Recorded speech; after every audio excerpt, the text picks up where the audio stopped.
Here we go, Papi. We have the 5-second board getting sideways here. We're getting ready. Here we go. It's the Prolites MX1 category. First corner. First corner. Whoa!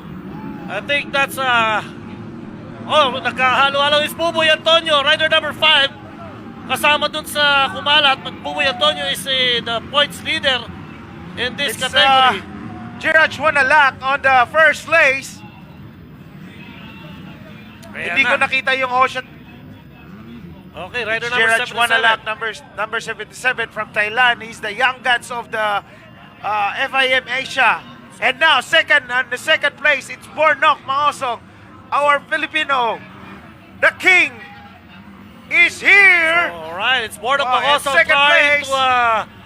trying to catch up with rider number 77. Girard